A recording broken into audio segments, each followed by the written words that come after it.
So processing fruit at Bedrock, we try to keep pretty simple and straightforward. We don't do a lot of sorting, as you can see. We don't have a sorting table. Well, we have one. It's in the back of the winery. We don't lay it out often. A lot of times we try and do as much sorting as possible in the vineyard in the months leading up to harvest and then during harvest itself.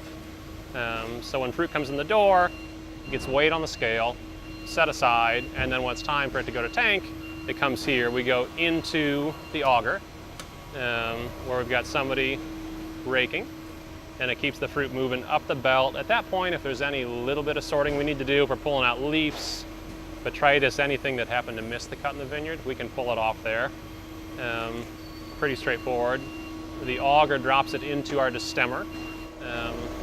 The destemmer's job is to separate the grapes from the stem, and it does so with both vibrating motion and sort of rotational motion. It's got a shaft inside that spins around inside a cylinder with holes in it.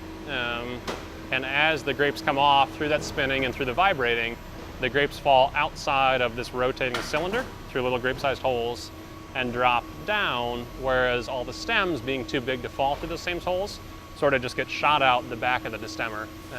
And that's the way in which we get our grapes separate for the whole cluster for anything that we're going to do as destemmed fruit, which for us is pretty much all the Zinfandel and then some percentage of most of the Syrah.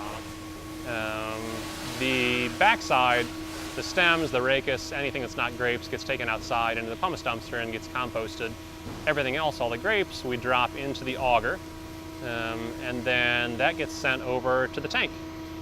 In this tank for Hudson S, we have 50% whole cluster in the bottom, and then the 50% destemmed on top. We like the whole cluster in the bottom. A lot of times for fermentation reasons, it minimizes the aerobic space within the fermenter, which is where you'd expect to see spoilage organisms grow. So Acetobacter, which produces volatile acidity and a bunch of other spoilage yeasts, prefer their aerobic pathway. So for us, whole cluster on the bottom, destem over the top, get everything soaking down, and that gets the sulfur going too, because our sulfur comes in with the destemmed fruit. Sulfur has kind of two purposes. Within must, it's antioxidative. Well, specifically, it removes antioxidative compounds, but this is going to be silly off the cut. More importantly, sulfur for us actually helps Saccharomyces take hold within a fermentation.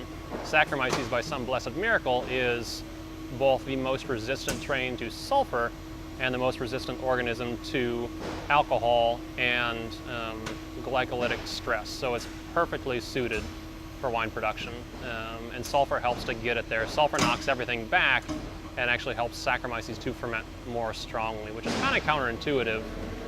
You might otherwise think that sulfur, being hard on things in general, people included, would be harmful to Saccharomyces. It is for a very brief time, but with their generational cycle, it's really temporal.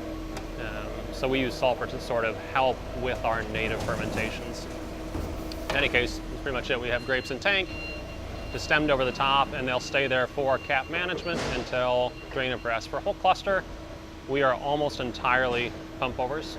We want to be really careful with whole cluster that we're not tearing open the skins and the stems. And punch downs, if you have enough whole cluster in tank, tend to run right through the stems. And at that point, you would expect to see potassium break open from those stems and leach out into solution, which isn't great. It buffers the pH up, it changes the sensation of the wine, and makes it less stable too.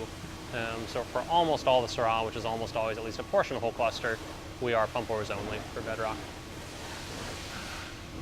And that's sort of the life of the grapes in the winery.